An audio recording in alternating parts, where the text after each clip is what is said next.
नमस्कार।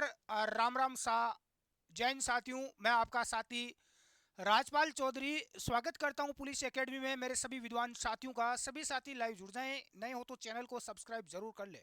साथियों, आपको कोई भी गवर्नमेंट जॉब की अपडेट चाहिए तो आप स्टडी एग्जाम एकेडमी का टेलीग्राम ग्रुप और व्हाट्सएप ग्रुप जरूर ज्वाइन कर लें। लिंक नीचे डिस्क्रिप्शन में है, ताकि आपको गवर्नमेंट जॉब जितनी भी भर्तियां उनकी जानकारी मिलती रहे। राजस्थान में कुछ युवा बोल रहे हैं कि सर लैब असिस्टेंट की भर्ती आ रही है, नहीं आ रही। तो लैब असिस्टेंट प्रयोगशाला साई की अभी 2024 में कोई भर्ती नहीं है। अभी पिछली वैकेंसी कंप्लीट हुई है, पिछली भर्ती हुई है। अब आगे कोई भर्ती नहीं है, आएगी तो उसे 1 या 2 महीने पहले हम आपको अपडेट देंगे, बता देंगे। अभी कोई भर्ती नहीं आने वाली है। आप किसी अन्य एग्जाम की तैयारी कर रहे हैं तो उसी की तैयारी करें। फालतू में जो अफवाह फैलाई जा रही है उस पर आप ध्यान डाइवर्ट ना करें। बहुत सारे लोग बोल रहे हैं कि लेबर असिस्टेंट की भर्ती आ रही है, न्यूज़ आ गई। कहाँ आई भाई? कोई न्यूज़ नहीं है, कहीं बातचीत चर्चा में भी नहीं है लेबर असिस्टेंट की भर्ती। तो आप अन्य एग्जाम की तैयारी करें तो उसी की करें, उसके चक्कर में टाइम अभी खराब ना करें। अन्य जो भर्तियां उसमें आप लगे रहें।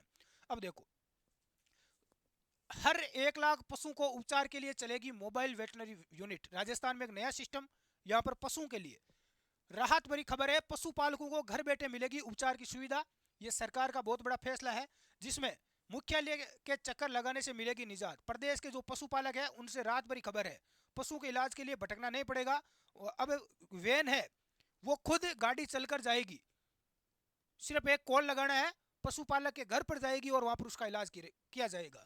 तो ये एक वैकेंसी निकली है, यहाँ पर आप इसमें फॉर्म भर सकते हैं। जिन्होंने यहाँ पर वेटनरी वगैरह कर रखी है, जिन युवाओं ने, तो वो इसमें फॉर्म भर सकते हैं। इसमें 18,000 सैलरी मिलेगी आपको। ठीक है, तो काफ़ी अच्छी सैलरी है। और इसमें आप पशुओं के इलाज के लिए आपका यहाँ पर सिलेक्शन होगा। प्रत्येक जिले वाइज मोबाइल वेटनरी यूनिट आपकी यहाँ पर बनाई गई है। बाड़मेर में 48 वेने रहेगी, जालोर में 16, सिरोही में 9। तो प्रत्येक यहाँ पर जिले आप देख सकते हैं, जितने भी राजस्थान में जिले हैं सब में यहाँ पर ये प्रत्येक जिले वाइज है। नागौर में 26, अजमेर में 19, भरतपुर में 12। तो इतनी वेने रहेगी यहाँ पर। लोगों की लगभग 600 पदों पर भर्ती है। तो इसमें आप फॉर्म भर सकते हैं, ऑनलाइन आवेदन आप इसमें कर दें, ठीक है, अपने जिले से। अब देखो, राजस्थान में एक सबसे बड़ी बीमारी फैल चुकी थी, गंद, सीईटी, समान पात्रता परीक्षा। तो सीईटी के कारण बहुत सारे विद्यार्थियों ने पढ़ाई करना ही छोड़ दिया है। मेरे जैसे लोग ऐसे थे जिन्होंने तैयारी करना ही छोड़ दी कि सर सीईटी, समान पात्रता परीक्षा, पहले सीईटी को पास करो और सीईटी पास करने के बाद ही आप अगला एग्जाम दे पाओगे। तो इसे लोगों ने तैयारी करना ही छोड़ दिया। सीईटी का इतना लंबा चौड़ा सिलेबस कौन पढ़े रहे, हमसे तो नहीं पढ़ा जाएगा। उसके बाद में दूसरी जो मुख्य परीक्षा होती थी, उसका इतना लंबा चौड़ा सिलेबस पढ़ो। तो इससे विद्यार्थी कितना पढ़े? इससे तो अच्छा है कि हम आरएस का एग्जाम दे लें, यूपीएससी की तैयारी कर ले। कितना पढ़े रहे पूरी दुनिया भर का मैटर, हद हो गई है। तो अब क्या होना जा रहा है, आपके लिए एक गुड न्यूज है कि सीईटी में 40% क्राइटेरिया रखा जाएगा भाई। जो सीईटी में आपके 40% नंबर आ जाते हैं तो सीईटी आप पास माने जाओगे और आप मुख्य परीक्षा दे सकते हो। जैसे अभी राजस्थान पुलिस कांस्टेबल का फिजिकल चल रहा है, तो जिन लोग युवाओं ने सीईटी में जिनके टॉप नंबर थे 10-15 गुना या 5 गुना, तो उन युवाओं को यहाँ पर बुला लिया गया फिजिकल के लिए। बाकी बैठे रहे 40-60% नंबर वाले बैठे रह गए। तो ये एक प्रकार से बहुत बड़ी गंद थी, जिसे कई युवा पहले ही बाहर हो गए, बहुत ज़्यादा परेशान थे। तो ये आपके लिए सीईटी में कुछ चेंजिंग हुआ है। राजस्थान कर्मचारी चयन बोर्ड की ओर से आयोजित की जाने वाली समान पात्रता परीक्षा सीईटी में 40% क्राइटेरिया रखे जाने की मांग उठ गई है। और ये मांग मैं पिछली बार भी उठा रहा था, जब कांग्रेस की सरकार थी, मैंने मांग उठाई। बेरोजगार महासंघ के अध्यक्ष उपेंद्र यादव है, उनसे बात की तो उन्होंने बोला कि क्या फर्क पड़ता है, पुलिस वाले हैं, इनमें रहने दो सीईटी, ये लड़ते रहेंगे मरते रहेंगे, ऐसे लोग हैं। लेकिन अब वापस मांग उठी है। इस मांग को लेकर अभ्यर्थियों ने मुख्यमंत्री को ज्ञापन सौंप दिया है। मैंने पहले ही बोला था कि निश्चित तौर से हम अपनी मांग सीधी मुख्यमंत्री तक पहुंचाएंगे। जो बीच में जो दलाल है, जो राजनीति करते हैं, उन तक मांग हम लेकर ही नहीं जाएंगे, सीधा हम डायरेक्ट संपर्क करेंगे। अभ्यर्थियों का कहना है कि ये एक पात्रता परीक्षा है, इसलिए इसमें 40% का क्राइटेरिया रखा जाए, ताकि अधिक से अधिक अभ्यर्थियों को सीईटी के बाद होने वाली विभिन्न भर्तियों की मुख्य परीक्षा में शामिल होने का मौका मिले।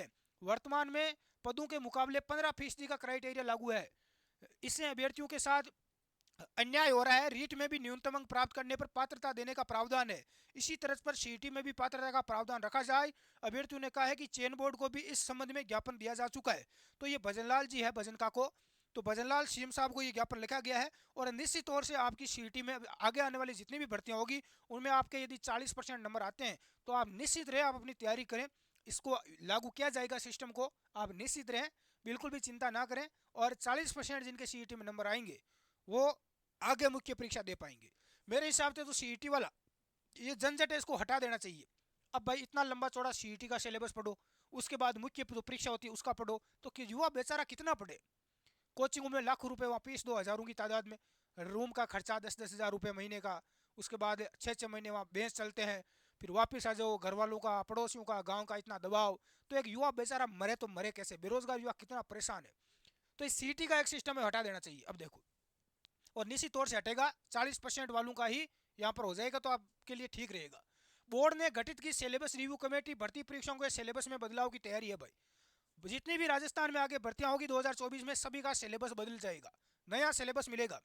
और ये भी बहुत बढ़िया चीज़ है। कैसे है, मान लो एक बंदा है जिसको गणित आती नहीं है, अब वो आर्ट्स का विद्यार्थी है, अब वो बोलता है कि सर मेरे लिए तो कोई भर्ती नहीं है, मुझे गणित नहीं आती, तो मैं फेल हो जाता हूँ और भर्ती में। तो उस जिस भर्ती में जिस तरह आगे काम आएगा, जैसे मान लो कोई पटवारी बन रहा है तो आगे उसके गणित काम आएगी, हिंदी काम आएगी, तो उसके लिए वही सब्जेक्ट जोड़े जाएंगे। अब पुलिस कांस्टेबल में आप भर्ती हो गए, वहाँ गणित का और हिंदी का बाद में कोई काम ही नहीं है, गणित का और इंग्लिश का नौकरी लगने के बाद। तो इससे क्या होगा कि अलग अलग भर्तियों में अलग अलग सिलेबस जोड़ा जाएगा, जैसा आगे काम आएगा। तो इससे जिस युवा को गणित नहीं आती है वो दूसरी भर्ती में फॉर्म भर पाएगा, जिसको इंग्लिश नहीं आती है वो और किसी भर्ती में फॉर्म भर देगा, जिसमें इंग्लिश नहीं आती है, गणित नहीं आती है, सिलेबस भी नहीं है। तो इससे आपको काफ़ी फायदा होगा। तो ये सिलेबस भी आपका बदल जाएगा। आप निश्चित रहें, तैयारी कर रहे हैं आप तो आप नए आपको सिलेबस देखने को मिलेगा। हाँ, और आपको कोई डाउट है तो आप नीचे कमेंट बॉक्स में कमेंट करके पूछ सकते हैं। धन्यवाद, जय हिंद।